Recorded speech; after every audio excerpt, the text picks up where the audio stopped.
शिरडी साईं बाबा मंदिर न केवल एक धार्मिक स्थल है, बल्कि यह भक्तों के लिए एक ऐसा स्थान है जहां श्रद्धा और सबूरी का संदेश हर कोने में गूंजता है। यह मंदिर साईं बाबा की पवित्र धरती शिरडी में स्थित है, जो महाराष्ट्र के अहमदनगर जिले में आता है। आइए आज हम लोग इस पावन स्थल के इतिहास और महत्व को समझते हैं। शिरडी के साईं बाबा का जन्म और उनकी प्रारंभिक जिंदगी के बारे में कोई स्पष्ट जानकारी नहीं मिलती है। जब वे 16 साल की उम्र में शिरडी पहुंचे और वहां एक पेड़ के नीचे बैठे थे, तब वहां के लोगों ने उन्हें देखा और उनकी तरफ आकर्षित होने लगे। एक बार वहां के एक शिव मंदिर, जिसे मराठी भाषा में खंडोबा का मंदिर कहते हैं, जब वे उस मंदिर के दरवाजे पर पहुंचे तो वहां के पुजारी, जिनका नाम महलसापति था, उनको कहा, आओ साईं। तब से शिरडी में उन्हें सब लोग साईं बाबा कहने लगे। साईं का मतलब आत्मा होता है और बाबा आत्मस्वरूप ही हैं। बाबा सर्वव्यापक हैं, उन्हें सभी के अंतःकरण में क्या है वह ज्ञात रहता है। बाबा एक ही समय में कई जगह प्रकट हो सकते हैं और वे आज भी अपने भक्तों के कल्याण या मार्गदर्शन के लिए अलग अलग रूपों में प्रकट होते रहते हैं। इस तथ्य का मैं स्वयं कई बार अनुभव कर चुका हूँ। केवल आपके आत्मा की शुद्धि और बाबा में सच्ची श्रद्धा भक्ति होनी चाहिए। जिन्होंने साईं बाबा को जाना है, उनके लिए साईं सब कुछ है। माता, पिता, गुरु और भगवान सब रूपों में साईं अपने भक्तों का रक्षण और मार्गदर्शन करते हैं। साईं समाधि मंदिर के पीछे एक मीठे नीम का पेड़ है, जहां से साईं बाबा ने 5 ज्योति प्रकट की थी। साईं बाबा उस जगह को गुरुस्थान कहते थे और आज भी वह गुरुस्थान के रूप में है। शिरडी गांव का कोना कोना उनकी लीलाओं और चमत्कारों से भरा है और शिरडी के लोगों में उनके प्रति अपार श्रद्धा और भक्ति है।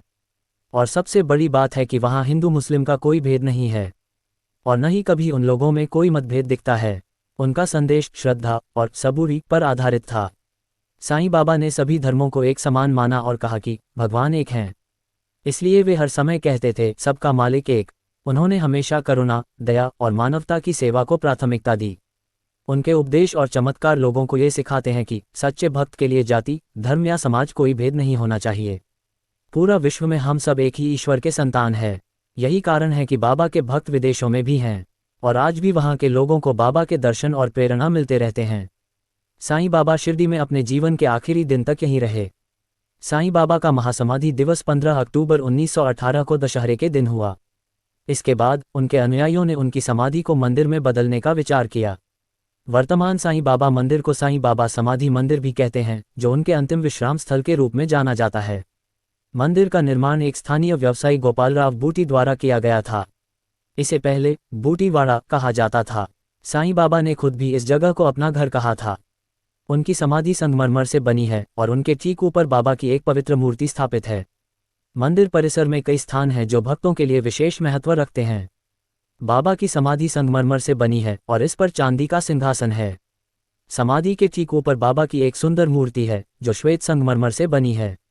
इस मूर्ति को देखकर ऐसा लगता है जैसे बाबा अभी भी अपने भक्तों को आशीर्वाद दे रहे हैं। द्वारकामाई यह वह मस्जिद है जहां साईं बाबा ने अपना अधिकांश समय बिताया और उस मस्जिद को द्वारकामाई कहते थे। यहाँ बाबा ने भक्तों को आध्यात्मिकता और मानवता का पाठ पढ़ाया। द्वारकामाई में आज भी वह पत्थर मौजूद है जिस पर बाबा बैठा करते थे।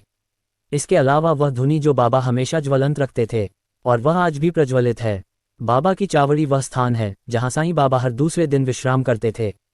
यहाँ की ऊर्जा भक्तों को साईं बाबा की उपस्थिति का एहसास कराती है। द्वारकामाई और चावड़ी में बिताया हुआ कुछ क्षण भी अमृत जैसा लगता है। समाधि मंदिर के ठीक पीछे गुरुस्थान है। ये वह जगह है जहां बाबा ने ध्यान किया और अपने गुरु की पूजा की। यहाँ एक नीम का पेड़ है जिसे भक्त पवित्र मानते हैं और इसके पत्ते मीठे लगते हैं। मंदिर परिसर में एक मुखी हनुमान जी की मंदिर है, साथ ही गणेश जी, शनिदेव और शिव मंदिर भी है, जिन्हें जागृत स्थान कहा जाता है। इसके अलावा मंदिर परिसर में एक बगीचा, एक कुआं और एक दीप स्तंभ है जहां बाबा ने कई लीलाएं की थी। इस बगीचा के ठीक पास ही उनके कुछ प्रिय शिष्यों की समाधि भी है।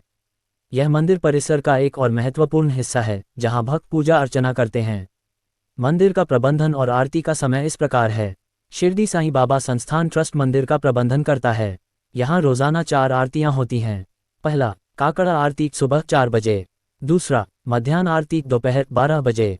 तीसरा, धूप आरती शाम 3 बजे। चौथा, शेज आरती रात 10 बजे। हर आरती के दौरान बाबा की मूर्ति और समाधि को फूलों से सजाया जाता है।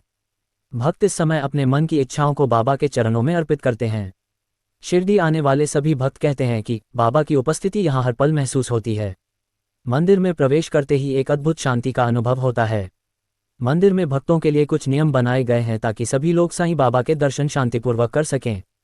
जैसे मोबाइल फ़ोन अंदर ले जाना मना है, कैमरा और अन्य इलेक्ट्रॉनिक डिवाइस भी प्रतिबंधित हैं।